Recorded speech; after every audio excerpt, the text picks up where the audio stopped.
কানাডার বিপক্ষে সেমিফাইনালে একটিমাত্র গোল করে এক অবিশ্বাস্য রেকর্ড গড়ে ভক্তদের দিলেন এক চরম দুঃসংবাদ।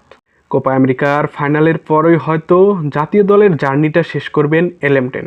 এবার টিওআইসি স্পোর্টসকে এমনই বেশ কিছু ইঙ্গিত দিয়েছেন এই তারকা খেলোয়াড়। প্রিয় দর্শক, নিজের অবসর নিয়ে কি বললেন এলেমটেন, এ বিষয়ে বিস্তারিত জানতে একটি মুহূর্ত না টেনে পুরো ভিডিওটি দেখে সাথেই থাকুন। 2024 কোপা আমেরিকায় নিজের চেনা ছন্দে নেই আর্জেন্টাইন খুদে জাদুকর লিওনেল মেসি। কোপার চলতি আসরে একটিমাত্র গোল করেছেন মেসি, আর সেটি হলো আজ কানাডার বিপক্ষে সেমিফাইনালের ম্যাচে। এই ম্যাচটিতে কানাডাকে 2-0 গোলে হারিয়ে ফাইনাল নিশ্চিত করে মেসির আর্জেন্টিনা। ম্যাচের 23তম মিনিটে হুলিয়ান আলভারেজের গোলে লিড পায় আর্জেন্টিনা। এই একটিমাত্র গোলেই বিরতিতে যায় আর্জেন্টিনা। বিরতি থেকে ফিরে ম্যাচের 51তম মিনিটে দলকে লিড এনে দেয় আর্জেন্টাইন খুদে জাদুকর লিওনেল মেসি। এরপর 2-0 গোলের জয় নিয়ে ফাইনাল নিশ্চিত করে আলবিসেলেস্তেরা। কানাডার বিপক্ষে জয়ের পর নিজের অবসর নিয়ে বেশ কিছু ইঙ্গিত দিয়েছেন আর্জেন্টাইন এই তারকা খেলোয়াড়। ম্যাচ শেষে টিওআইসি স্পোর্টসের সাক্ষাৎকারে লিওনেল মেসি বলেন, জানি এগুলো আমার শেষ দিকের লড়াই,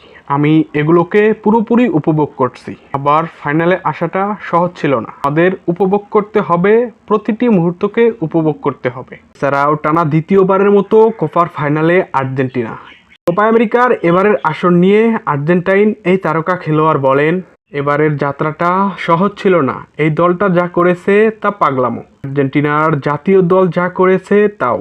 এরপর অনেক বেশি গুরুত্ব দেওয়া হবে ফাইনাল খেলা খেলোয়াড়দের, যারা পুরনো জন্মের ছিল।